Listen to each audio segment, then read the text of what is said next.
आपका कृष्ण दरबार में एक बार फिर से स्वागत है। हम क्षमा चाहते हैं कि एक सप्ताह विलंब रहा, क्योंकि कुछ निजी कार्य थे जिसके कारण एक एपिसोड पिछले सप्ताह नहीं पहुंच पाया। आगे हम उसका ब्लॉग बना के डालेंगे कि क्यों नहीं हो पाया। आज हम चर्चा करने वाले हैं एक बहुत रहस्यपूर्ण गुप्त मंत्र की।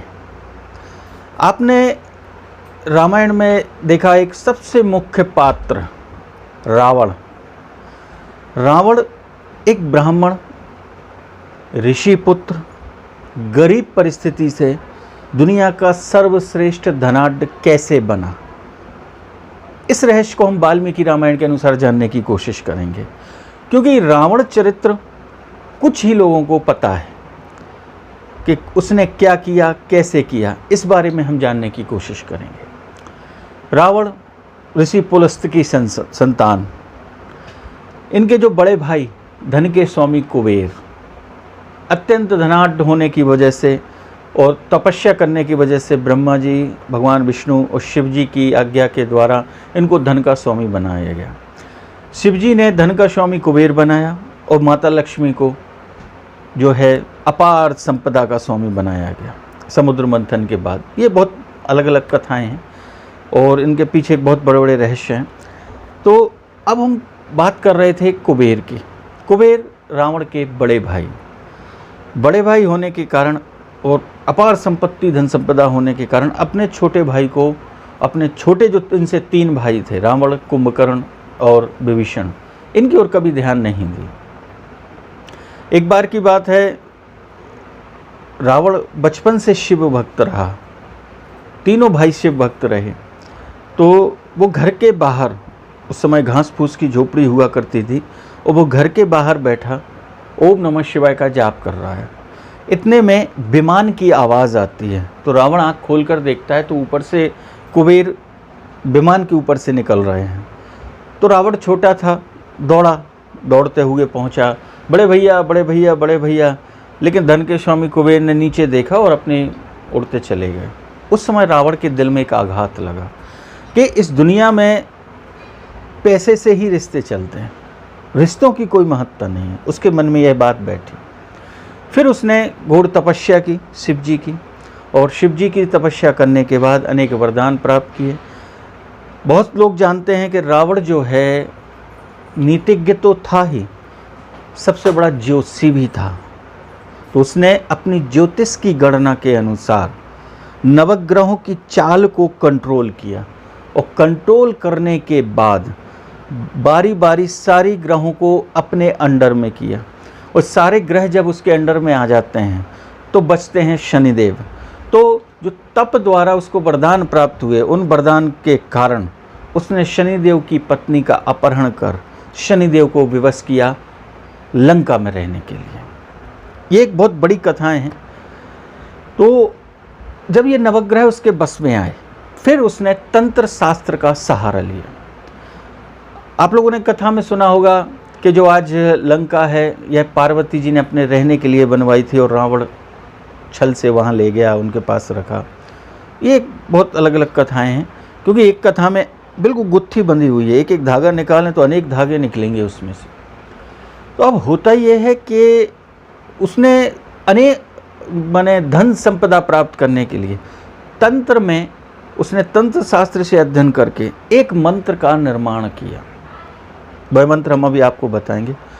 उसके जाप करने से आज भी 3 दिन, 7 दिन, 14 दिन, 21 दिन, इन 4 काल यदि व्यक्ति उनका जाप कर ले तो उसका प्रमाण 3 दिन से मिलना चालू हो जाता है। रावण ऐसे ही नहीं था। वो कभी कल्पना करके देखिए, हम लोग रावण को एक विलन के रूप में देखते हैं कि यह एक विलेन था, एक पापी था, अत्याचारी था। लेकिन कोई तो गट्स था उसमें जिसके कारण अखिल ब्रह्मांड नायक इस धरती पर आता है, अवतरित होता है, इस सृष्टि का मालिक अवतार लेता है इस धरती पर, और 14 वर्ष नंगे पैर चलता है। तो कुछ तो गट्स थे उस रावण के अंदर। यह कोशिश भी करके देखें। हम किसी के ऊपर भी नेगेटिव और पॉजिटिव निकाल लेते हैं, अच्छे और बुरे निकाल लेते हैं, और अधिकतर हम बुराइयां ज़्यादा निकालते हैं। लेकिन हर व्यक्ति में ईश्वर ने कहीं ना कहीं कुछ अच्छाइयां दी हैं, उनसे कुछ सीखने की भी हमें कोशिश करना चाहिए। तमिल भाषा में रावण संहिता का निर्माण हुआ, क्योंकि वहाँ पर तमिल भाषा ही चला करती थी उस समय। तो रावण ने अपने हाथों लिखी थी रावण संहिता, जो करीबन इतनी मोटाई में पूर्व समय में रही होगी। अब उसको छोटा शॉर्टकट करते करते अब तो बाज़ारों में कई कंपनियों ने रावण संहिता लिखना चालू कर दी, लेकिन ओरिजिनल रावण संहिता आज भी लोगों के तक नहीं पहुंची। रावण संहिता में मनुष्य के अनेक प्रश्नों, अनेक समस्याओं का हल दिया गया है। यदि कभी आपको मिले कहीं से ओरिजिनल रावण संहिता बुलवाना, तो आपको उसका अध्ययन करना, तो आपको फिर कहीं भटकने की आवश्यकता नहीं है। रावण कहीं नहीं भटका, उसने एक जगह बैठे बैठे पूरी सृष्टि, स्वर्ग, पाताल, सब जगह अपना साम्राज्य स्थापित किया। कभी आप लोग बैठ के सोचा करो, यह केवल मात्र कथाएं हैं या फिर इनके पीछे कुछ तो रहस्य होंगे, उन लोगों में कुछ तो गट्स रहे होंगे, हम में उनमें अंतर क्या है, कभी इसकी कल्पना भी हमें करना चाहिए। तो रावण ने धन संपदा के लिए बहुत ज्ञान अर्जित किया, कैसे बांधा जाए, धन हमारे पास भी आए, है ना। और उसके मन में जो भर गई थी कि हमें अपने बड़े भाई से अधिक धन प्राप्त करना है, तो एक समय जब शक्तियाँ प्राप्त हुई तो उसने ज्योतिष गणना, ग्रहों की चाल को नियंत्रित करके और तंत्र शास्त्र के सहारे से, इन दोनों का सहारा लेकर उसने अपने धन के स्वामी कुबेर से वह पुष्पक विमान छीना था, जिस पुष्पक विमान में वह सीता जी का हरण करके लाया था। तो हमारे पुराने जो धर्मशास्त्र हैं, ये हमें हर रोज़ यदि पढ़ें तो हमें प्रेरणा देते हैं कि हमें भी जीवन में हारना नहीं है, लड़ना है। एक न एक दिन परिस्थिति आपके अनुकूल होगी, यदि आप में कुछ कर गुजरने की चाह है, जो कि ये रावण दर्शाता है। रावण को नींद नहीं आती थी रात में, रावण के मन के अंदर यही भरी रहती थी हमेशा, मुझे इसमें विश्व विजय करना है, विश्व विजय करना है। और रावण एक बार विश्व विजय करते हुए पहुंचा है गंधर्वलोक, स्वर्ग में। जब वो आक्रमण करने पहुंचता है तो रात्रि में एक चट्टान पर अपनी पूरी सेना को रोकता है स्वर्ग की ओर। हमारे धर्मशास्त्रों के अनुसार उत्तर में देवताओं का वास कहा गया है। तो जो कैलाश पर्वत है, कैलाश पर्वत से बद्रीनाथ, केदारनाथ के बीच से स्वर्ग का रास्ता जाता है, जिसका वर्णन श्रीमद् भागवत में भी दिया गया है। तो वहाँ से उसने यात्रा चालू की और स्वर्ग पर फिर आक्रमण किया था। तो जब वह वहाँ पहुँचता है तो रात्रि हो जाती है, सारी सेना सो जाती है, लेकिन वह जागता रहता है, क्योंकि उसके मन में था मुझे कुछ करना है, मुझे कुछ करना है। तो उसने देखा कि एक अप्सरा, एक गंधर्व अप्सरा आकर वहाँ एक सुंदर बाग, आज की भाषा में कहा जाए पार्क, उसमें रुकती है और वह अपने गंधर्व को प्रेम के लिए बुलाती है। तो उसकी सुंदरता देखकर रावण मोहित हो जाता है और रावण बलपूर्वक उसके साथ अत्याचार करता है। तो जब वह उसके साथ अत्याचार करता है तो गंधर्व आते हैं और वह स्थिति को देखते हैं और वह रावण को श्राप देते हैं कि मैं मृत्यु तुम्हें दे सकता हूं, लेकिन तुम्हारी मृत्यु श्रीमन नारायण के हाथों लिखी है, इसलिए मैं श्राप देता हूं कि आज के बाद यदि तुम किसी भी स्त्री को उसकी बिना इच्छा के छुओगे भी तो तुम्हारे सर के 7 टुकड़े हो जाएंगे। बस यह रहस्य सीता जी जानती थी, इसलिए सीता जी जो है, हमेशा आपने रामायण में भी देखा होगा कि हमेशा एक तिनका रखती थी और तिनका उठा के रावण को बार बार याद दिलाती थी इस चीज़ के बारे में।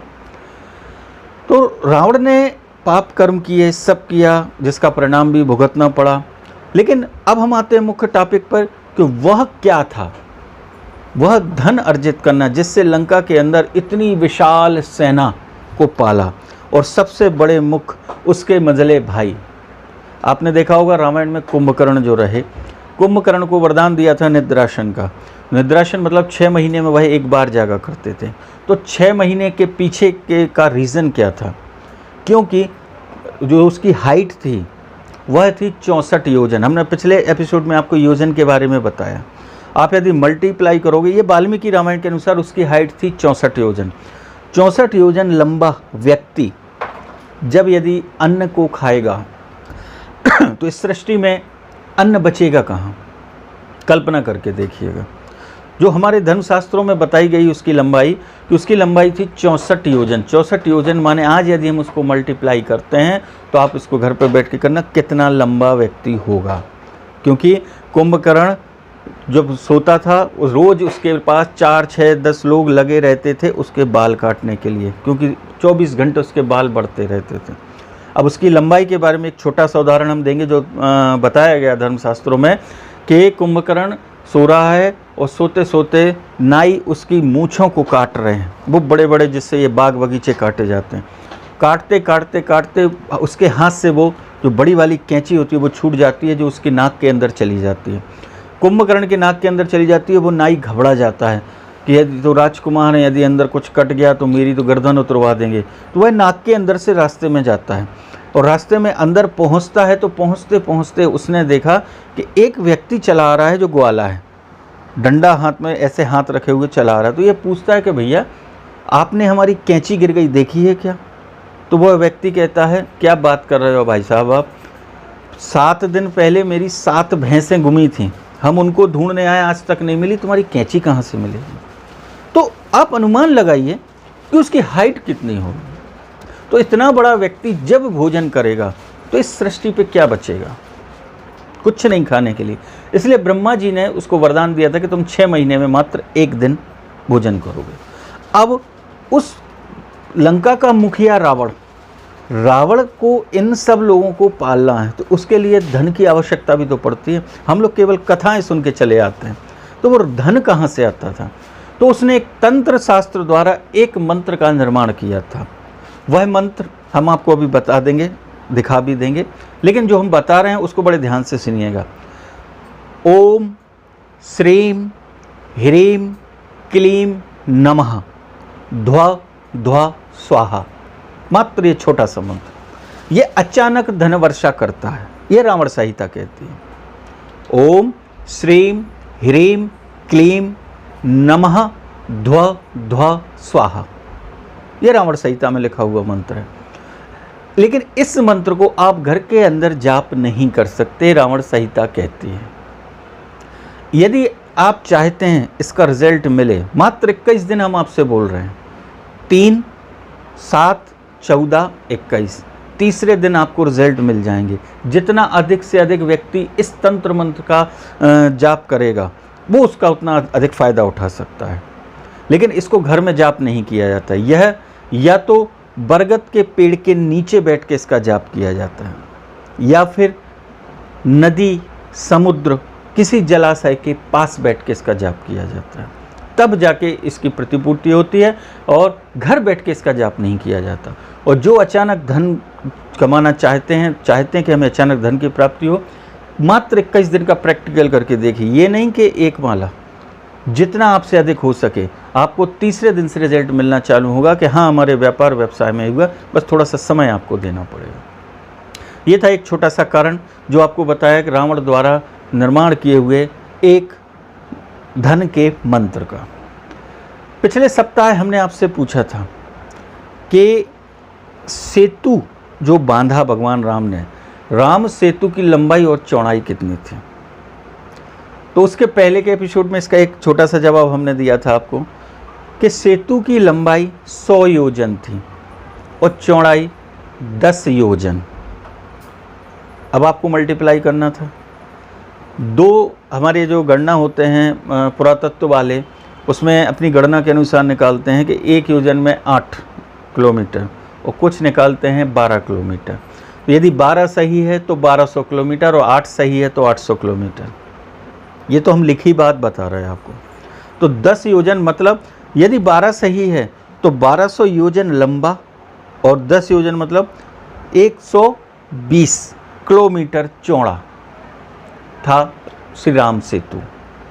और यह बांधते हुए मात्र 5 दिन में श्री राम सेतु का निर्माण हुआ। इसमें क्या क्या नहीं लगा, आपने धर्मशास्त्रों में और रामायण में लोग बाग जो पढ़ते हैं उन्हें तो बहुत पढ़ा है, कितनी मेहनत लगी, कितनी सेना रही और सबने इसमें सहयोग भी किया। तो अब इसमें से एक क्वेश्चन हम फिर आपसे निकाल रहे हैं कि राम सेतु का निर्माण हुआ, रामायण पूरी हुई, सब कुछ हुआ। अब अगला क्वेश्चन जो रहेगा आगे आने वाले सप्ताह में अपने एपिसोड में कि वह राम सेतु ध्वस्त कब हुआ, माने कब मिट गया, कब समुद्र की गहराई में डूब गया। इस प्रश्न का जवाब जानेंगे हम अगले सप्ताह। कोशिश करना जो अभी हमने आपको मंत्र बताया है, बस थोड़ा सा आसपास सबसे अच्छा आपके पास साधन है आजकल, यदि नदी नाले आपके पास नहीं है, आपके पास इतना समय नहीं है, तो बरगद के पेड़ के नीचे बैठकर आप इस मंत्र का जाप करें। समय नहीं है तो एक माला जाप करके आएँ, है ना, लेकिन उसके नीचे कुछ बिछाना पड़ेगा। अब पुराना समय तो है नहीं, क्योंकि उसमें तो लिखा हुआ है रावण संहिता में कि इस पे मृग छाल, शेर की खाल, ये पुराने समय की चीज़ें हुआ करती थी, अब ये तो मिलते नहीं हैं। तो अब ऐसे ही शुद्ध क्या हो सकती है, इसमें और कोई चीज़ काम नहीं करेगी बैठने के लिए, ध्यान रखिएगा। अब जब मृग छाल नहीं है हमारे पास, क्योंकि आजकल सरकारी अपराध हो चुकी हैं ये चीज़ें, ये खाल रखना भी अपराध है और हम भी नहीं चाहते कि किसी जीव की हिंसा को करके आप इसका जाप करें। तो इसका तोड़ क्या है? इसका तोड़ है, कोई भी तंत्र का जो होता है जब इसको साधा जाता है तो उसमें मुख्य आसन पे ध्यान दिया जाता है। तो आसन क्या होना चाहिए? ये ना हो तो सबसे अच्छा होता है ऊन का आसन। ऊन से निर्माण की गई कोई भी आसन यदि हो, उस पर बैठ के यदि इस मंत्र का जाप किया जाए तो अति शीघ्र वह मंत्र सिद्ध हो जाएगा। हम डिस्क्रिप्शन में भी इसको लिख के देंगे और आपको बताएंगे। आज आपका समय कम ले रहे हैं। भगवान श्री कृष्ण आपकी सारी मनोकामनाएं पूरी करें और आपको यह एपिसोड अच्छा लगे तो 4 लोगों में पहुंचाइए। कोशिश करेंगे नई नई जानकारियां आपको दें जो आप 4 लोगों तक पहुंचाएं, क्योंकि हमारे सनातन धर्म की जानकारी हमारे यदि हम सब भारतीयों को हो जाए तो कहीं भी हम विश्व में खड़े हों तो कम से कम इसके जवाब पूछने पर हम दे तो पाएँ। उसके प्रयास के लिए हम ये छोटे छोटे एपिसोड आपके लिए बनाते हैं। तो भगवान श्री कृष्ण आपकी सारी मनोकामनाएं पूरी करें, आप स्वस्थ रहें, आपका घर स्वस्थ रहे, संपूर्ण सुख सुविधाएं भगवान आपको प्रदान करें दीजिए, इसी आशा सहित। जय श्री कृष्ण।